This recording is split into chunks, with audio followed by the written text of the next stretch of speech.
سهم أبل، تسلا، أرامكو، كل بياناتهم في إيدك بسطرين كود. المحترفين بيستخدموا بيانات بملايين الدولارات. أنت هتعمل نفس الحاجة بس بحبة سطور بايثون ومكتبة واي فاينانس. تعال نبدأ ونشوف إزاي هنكتب الأكواد دي.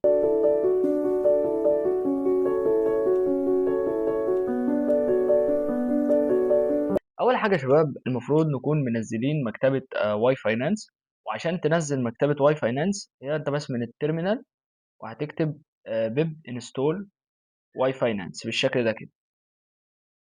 تبدأ بقى تستدعيها من هنا ازاي import y finance as yf عادي. زي ما انتوا شايفين قدام حضراتكم احنا استدعينا المكتبة. بعد كده عايزين نجيب بيانات اي سهم في العالم.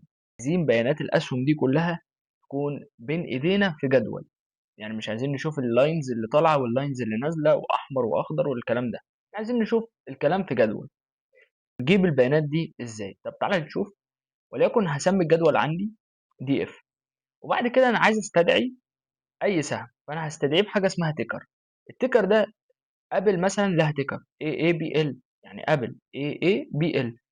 انت عايز اي شركه في الكوكب، اكتب بس على جوجل التيكر بتاعها. اكتب الشركه واكتب التيكر بتاعها هيظهر ليه. فخلاص هنكتب واي اف تمام دوت داونلود. كده ايه؟ هنجيب بيانات اسهم الشركه. هنفتح القوس وهنقول له التريكر بقى. هنا هنكتب التيكر اي بي بي اي اي بي ال. شباب بعد ما جبنا التيكر كده بقى عايزين نعرف احنا هنجيب بيانات اسهم من سنة كام لسنة كام. المكتبة دي بتتيح لك ان انت تجيب بيانات الاسهم لحد اليوم اللي انت فيه. انا عايز بيانات اسهم سهم معين من سنة فاتت لحد النهاردة. فاحنا هنكتب ايه؟ هنكتب period equal 1 year كده بالشكل ده. الشكل ده كده يا شباب هو completed، اكتمل. فاحنا لو عايزين نظهر بقى الكلام ده كله دي خلاص 2025 16/4/25 17/4/25 وهيفضل ماشي لحد يوم 15/4 بس 2026. يعني عايزين ناخد فترة معينة من تاريخ، يعني مثلا من 2020 لحد 2023 بيانات الأسهم عايزين نعرفها. فهنعمل آه نفس الكلام برضو واي اف دوت داونلود بالشكل ده برضو. وهنقول إن احنا عايزين اي اي بي ال. هنكتب التيكر بتاع شركة أبل. وبعد كده هنقول له ستارت بقى، مش هنكتب بيريد انما هنقول له ستارت. خلاص. فهنقول له ستارت مثلا وليكن احنا عايزين نبدأ بتاريخ كام.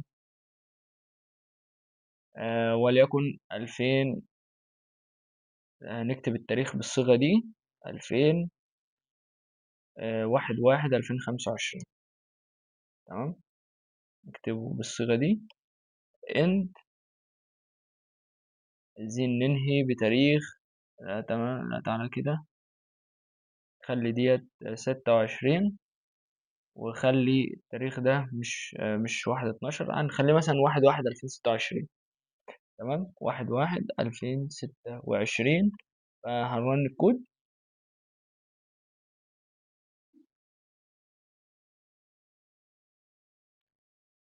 بعد كده هنظهر البيانات بالشكل ده كده. فهتلاقيه بدأ عندك 1/2/1/2025 3/1/2025 6/1 وهكذا لحد ما هيقفل معاك على 1/1/2026 وهي اللي هو مدار سنة كاملة. كده بقى ايه الجدول ده بنشوف فيه ايه يا شباب؟ الكلوز ده سعر السهم في اليوم ده قفل على كام؟ يعني 242 دولار.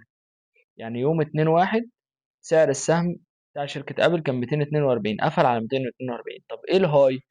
الهاي ده يا شباب يعني اعلى سعر وصل له في اليوم. السهم اتباع ب 247 في اليوم، في اليوم ده. واقل سعر اتباع بيه السهم برضو كان 240 دولار. خلاص. يعني هو لعب في الرينج 240 و247 وقفل في اليوم ده على 242. فبالتالي انت هتشوف ال 242 دي هي ايه؟